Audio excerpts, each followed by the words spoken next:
En el corazón de Sudamérica, donde la cordillera de los Andes se alza como una muralla de piedra y nieve, existe una tierra de contrastes feroces. Hoy, la región de Amapola es una joya en la corona de Chile, un testamento de prosperidad tallado en cobre y salitre.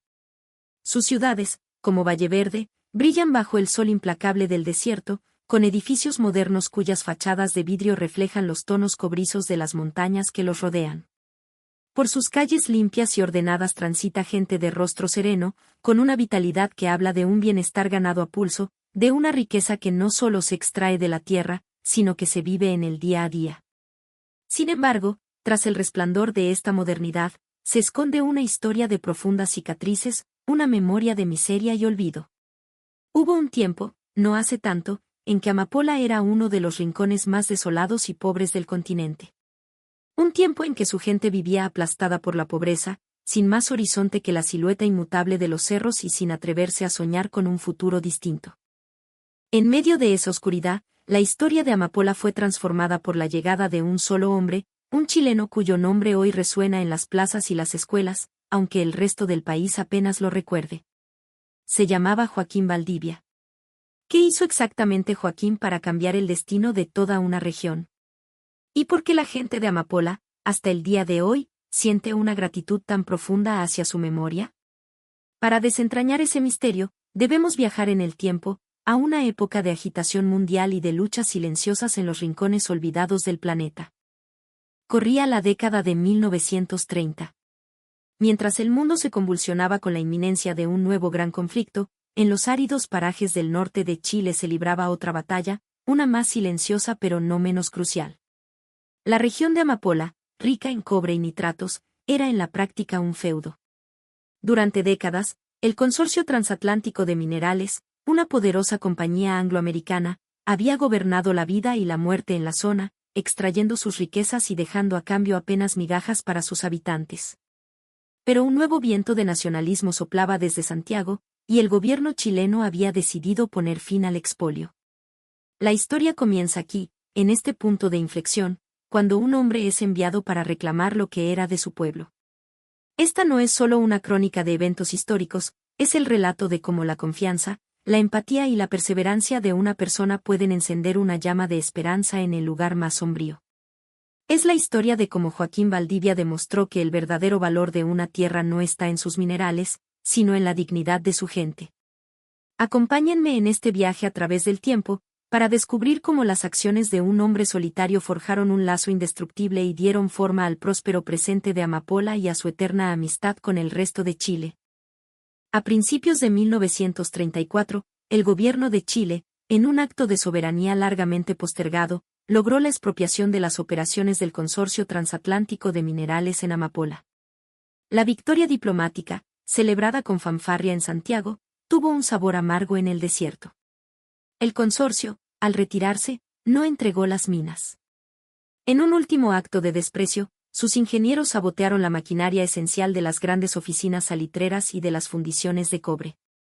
Los pozos se inundaron, los hornos se enfriaron y un silencio espeso y polvoriento cayó sobre los campamentos mineros. Para miles de trabajadores locales, la tan anunciada liberación significó el desempleo y el hambre. Los burócratas en Santiago, enfrentados a un desastre económico, no sabían cómo reaccionar. El plan de nacionalización se tambaleaba antes de empezar.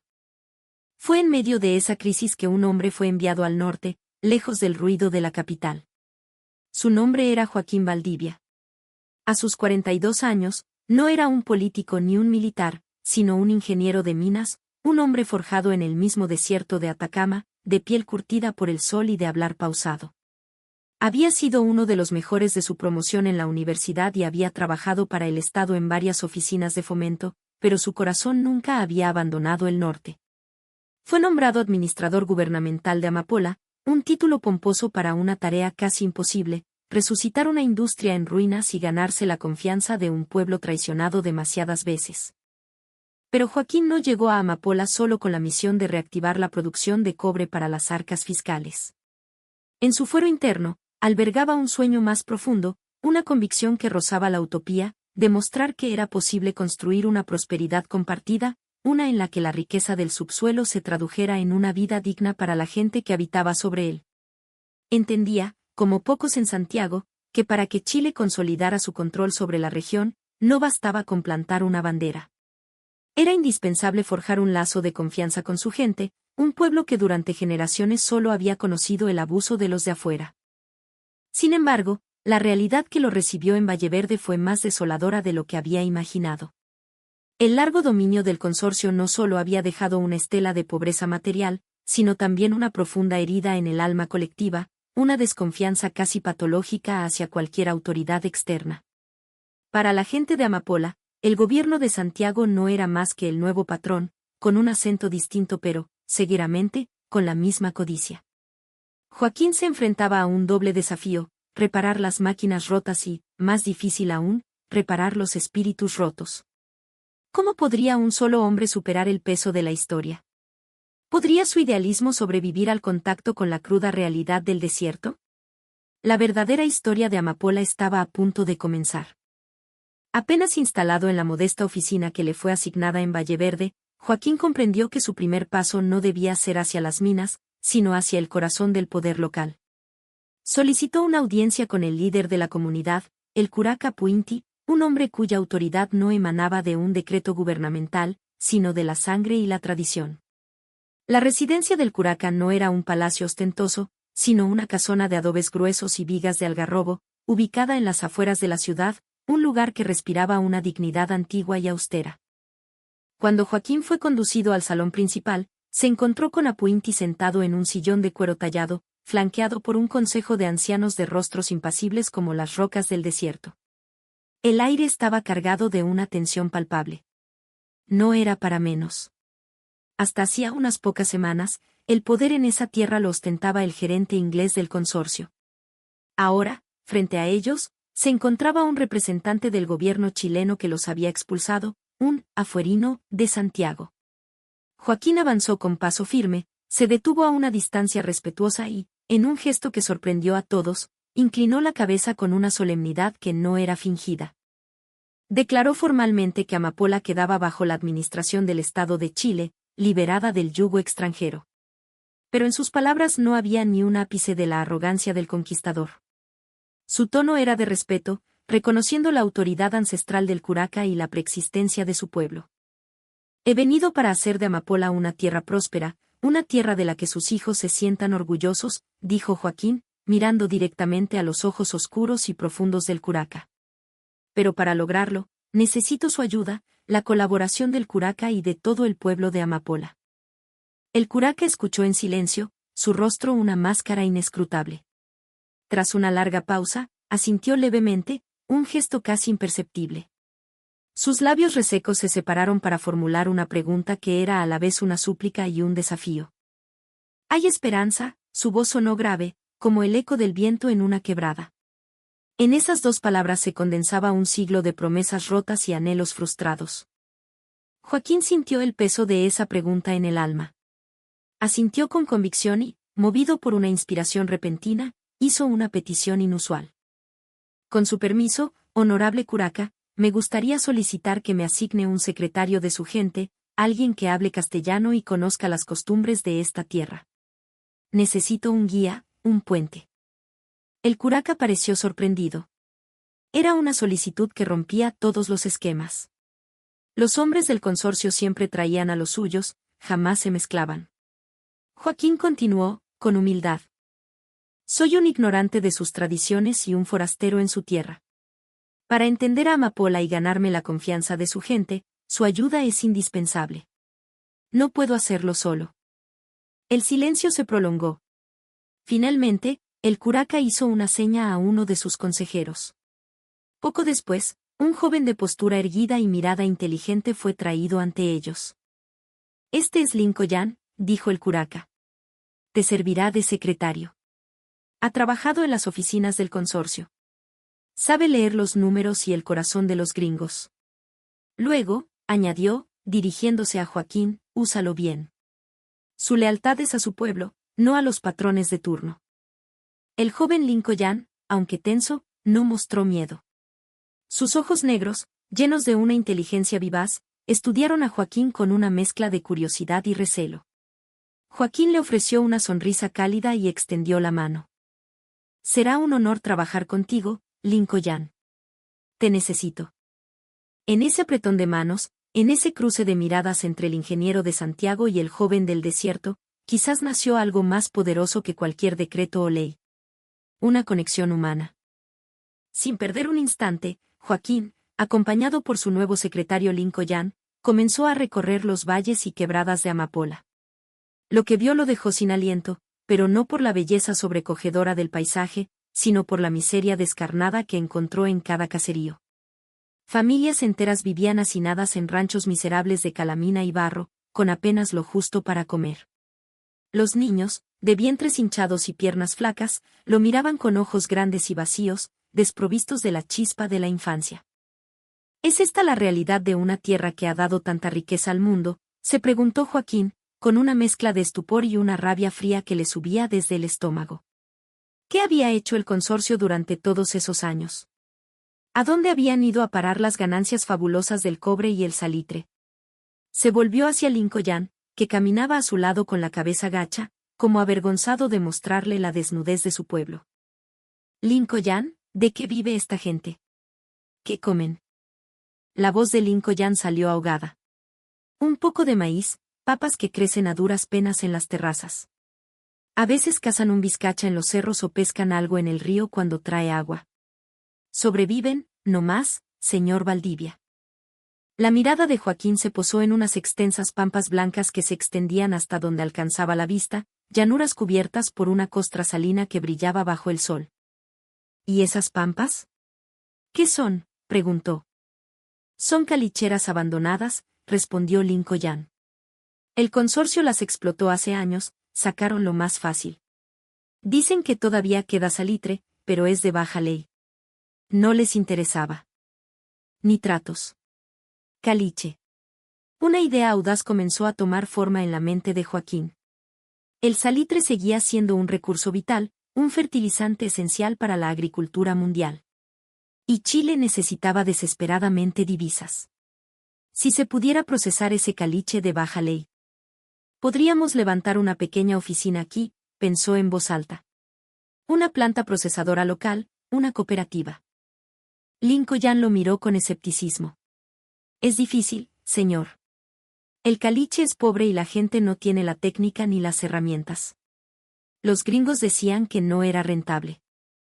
Joaquín se quedó pensativo por un momento, sus ojos fijos en la pampa deslumbrante. Luego, se giró hacia Lincoln, y en su mirada había una determinación que el joven nunca había visto en los patrones extranjeros. «No te preocupes por eso, Lincoln», dijo con una voz firme que no admitía dudas. «Yo me encargo. Usaremos los fondos de emergencia del gobierno para construir una pequeña planta aquí mismo. Le daremos trabajo a la gente de estas aldeas. Les pagaremos un sueldo justo. Será el primer paso». Lincoln quedó mudo, dividido entre la incredulidad y una incipiente llamarada de esperanza. La energía de aquel hombre, la luz en sus ojos, era algo contagioso, algo que lo impulsó a desafiar su propio cinismo. «Está bien, don Joaquín», dijo, y por primera vez lo llamó por su nombre. «Yo le ayudo. Le voy a ayudar en lo que sea». La propuesta de Joaquín, sin embargo, desató una tormenta en la pequeña administración chilena.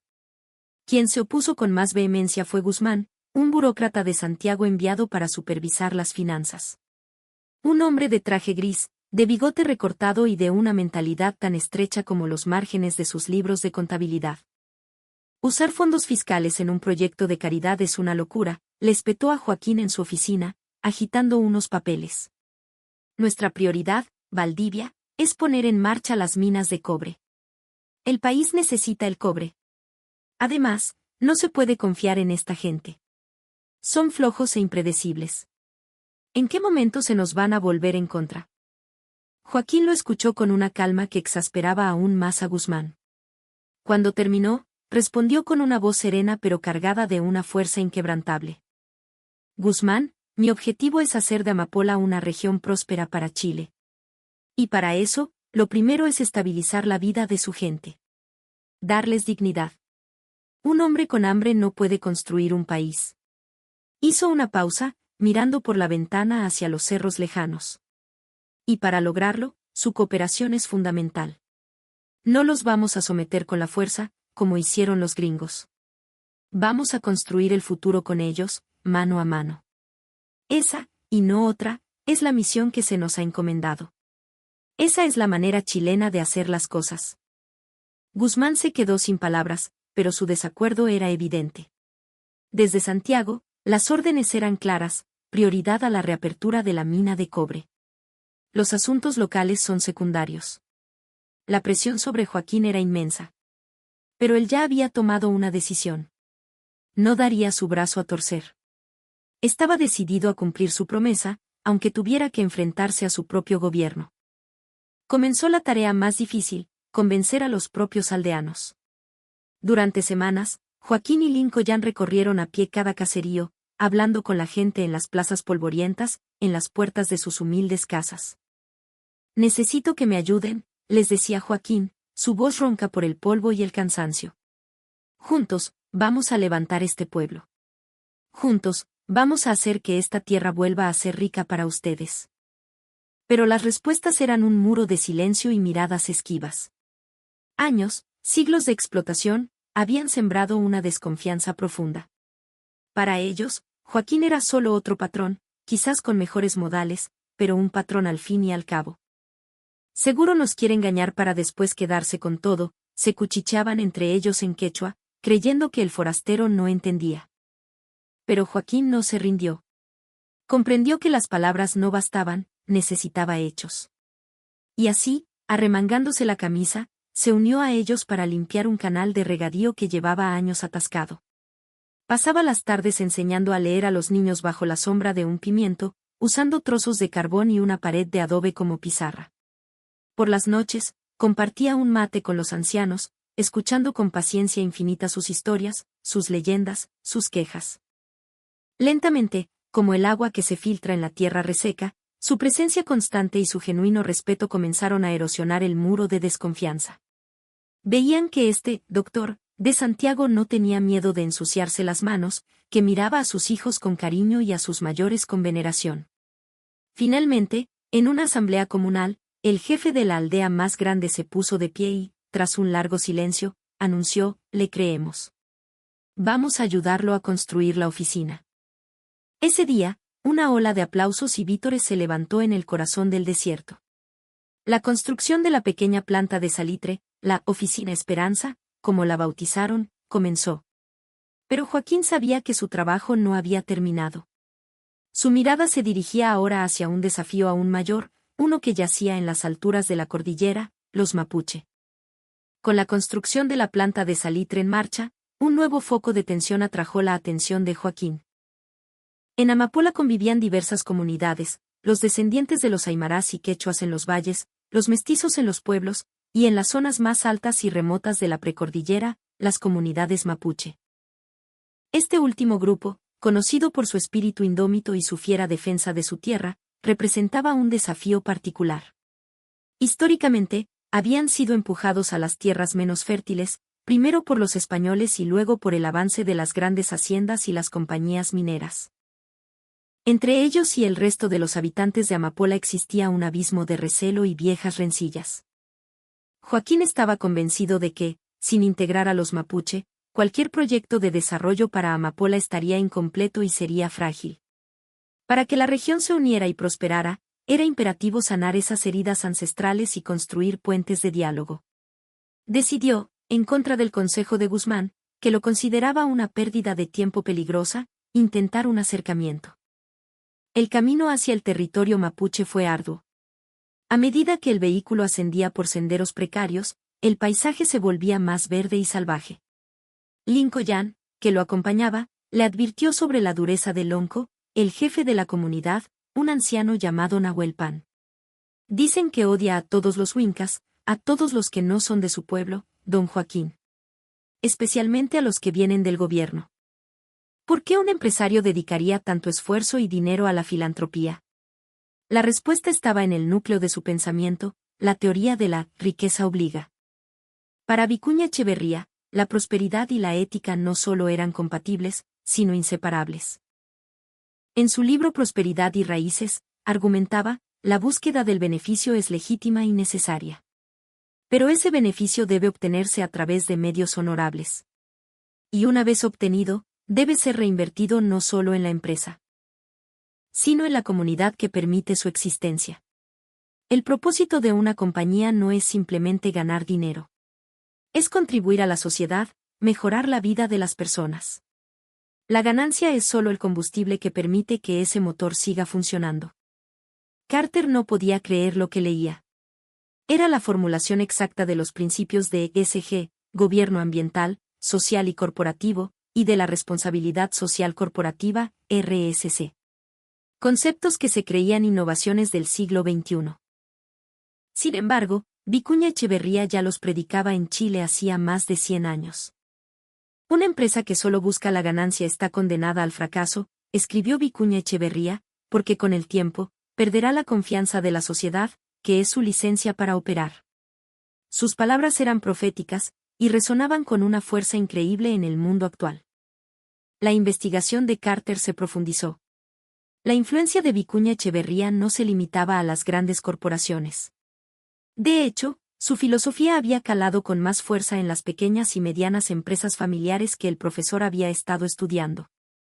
La empresa es un bien social, una frase famosa del pensador chileno, era el mantra que repetían los empresarios que Carter conoció. La compañía no pertenece solo a sus dueños o accionistas.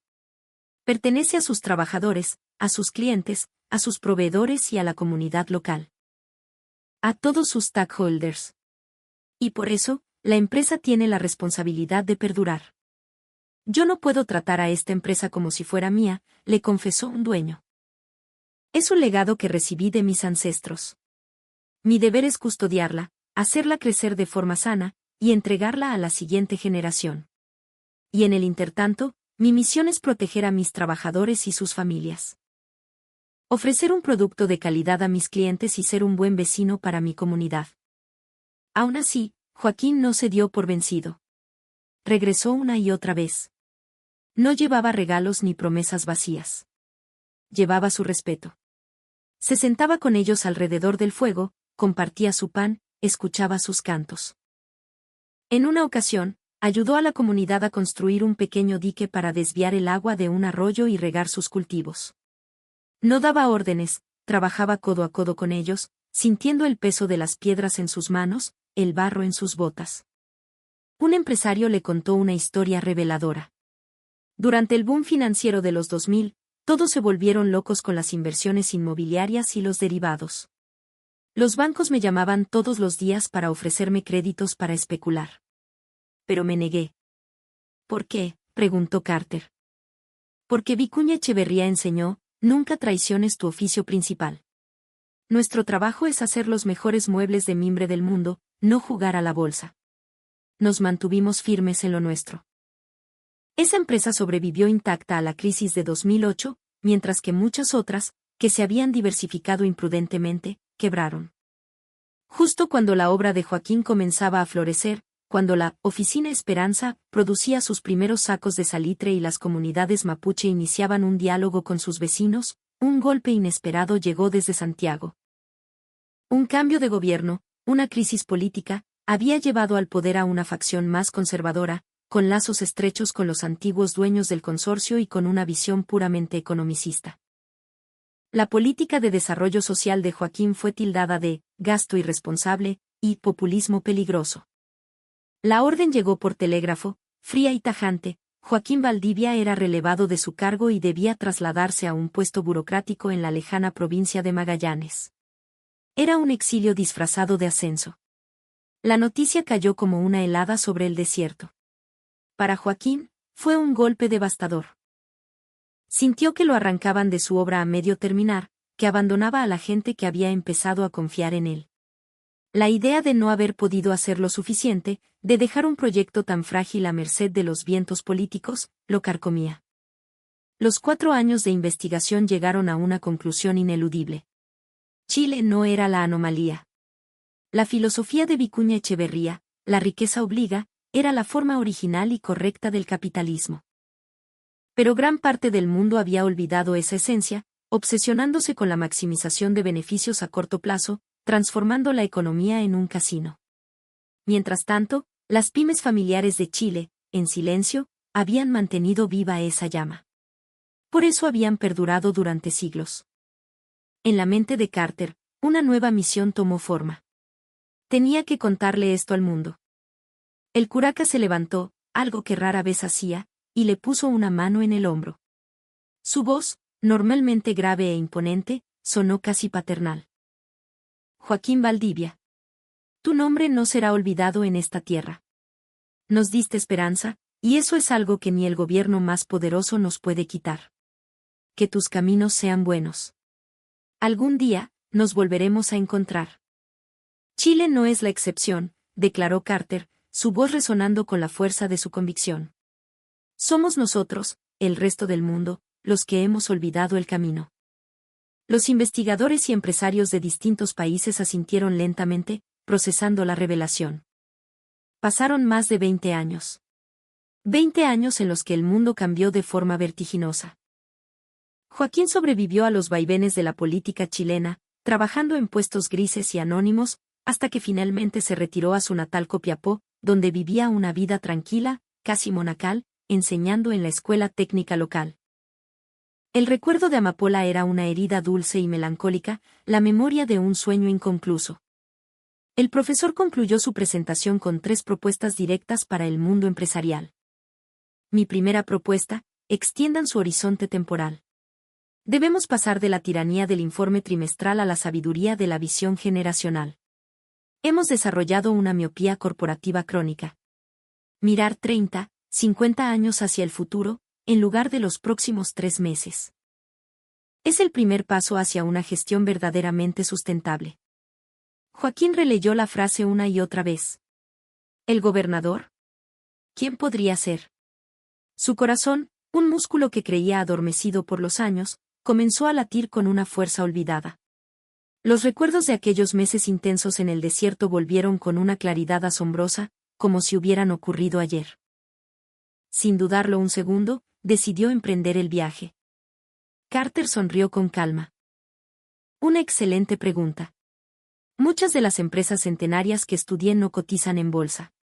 Son de propiedad familiar, lo que las libera de la presión del precio de la acción a corto plazo. Pero esto nos da una lección crucial a las empresas que sí cotizan. Debemos dialogar con nuestros accionistas, educarlos sobre la importancia de la creación de valor a largo plazo. Ese es el nuevo paradigma del capitalismo que debemos construir. Y así, en un día radiante de 1964, Joaquín Valdivia aterrizó de nuevo en el aeródromo de Valleverde. Al pie de la escalerilla, un hombre alto y de porte distinguido lo esperaba. Su rostro le resultaba familiar, pero la autoridad y la confianza que emanaba de él eran nuevas. Cuando estuvo más cerca, lo reconoció. Un economista de Brasil intervino, pero ¿es eso realista en una economía globalizada? Joaquín se quedó sin habla, petrificado. El joven tenso y desconfiado que había sido su secretario era ahora un hombre en la plenitud de su vida, vestido con un traje impecable, el gobernador de Amapola. La historia, en un giro asombroso, revelaba su trama oculta. El viejo curaca Apuinti había fallecido hacía años, y Lincoln, educado y preparado gracias a las oportunidades que se abrieron tras la partida de Joaquín, había sido elegido por su propio pueblo como su líder. Un nombramiento que el gobierno central, reconociendo la prosperidad y estabilidad únicas de la región, había ratificado. Y mi tercera propuesta: protejan y transmitan el saber hacer. El verdadero capital de una empresa es su gente. En Chile, vi cómo se invierte en 15 años para formar a un maestro artesano. A primera vista, parece un retorno de la inversión terriblemente lento. Pero esa habilidad, una vez adquirida, puede perdurar por siglos. La inversión en el talento humano es la que ofrece los retornos más seguros y duraderos. Explicó los sistemas de aprendizaje y cómo la sociedad entera, y no solo las empresas, participaban en la formación de su gente. Cuando la presentación terminó, un estruendoso aplauso llenó la sala. En la ronda de preguntas, las manos se alzaron por todas partes. Un economista chino preguntó: ¿en China también tenemos empresas muy antiguas, pero no tantas como en Chile. ¿Por qué cree que es así? Creo que la estabilidad política y social es un factor clave, respondió Carter. Chile, a pesar de sus periodos de convulsión, ha tenido transiciones relativamente ordenadas que han permitido la continuidad de las empresas. Una guerra o una revolución pueden borrar siglos de historia empresarial en un instante. La paz es el terreno fértil para la longevidad.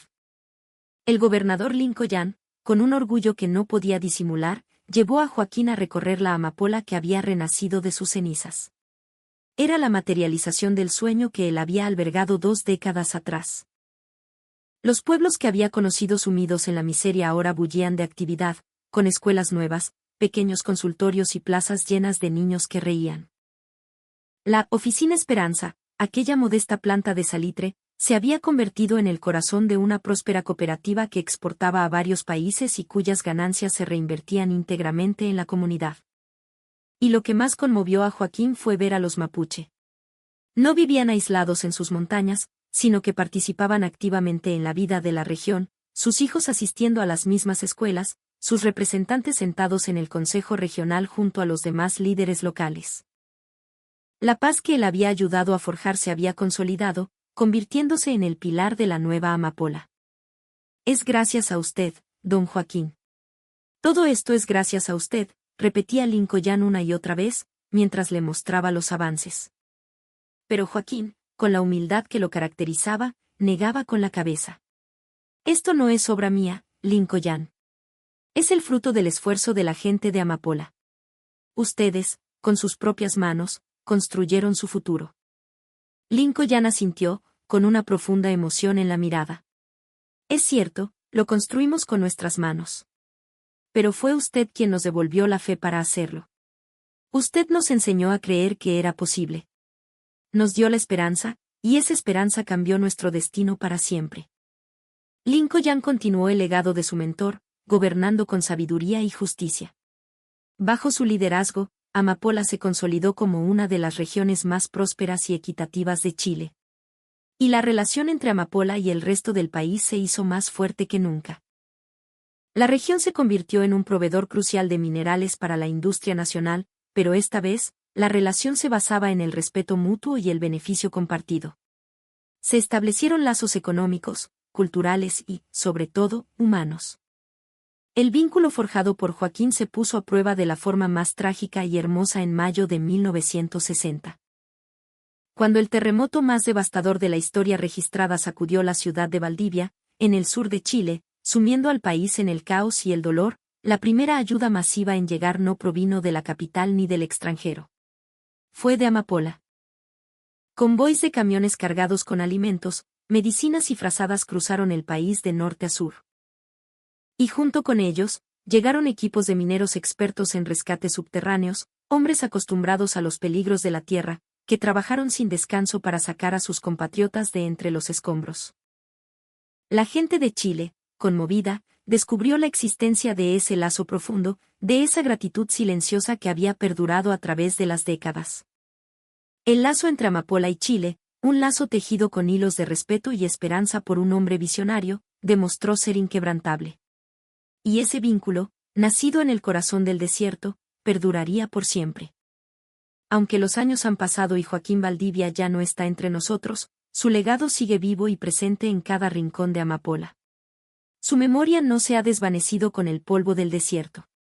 La gente de la región lo venera como a un padre fundador, como el hombre bueno que les devolvió la dignidad. En la capital, Valle Verde, la avenida principal lleva su nombre, Avenida Ingeniero Joaquín Valdivia. Y en la plaza central, un sencillo monumento de piedra extraída de las mismas montañas que él tanto amó conmemora su obra.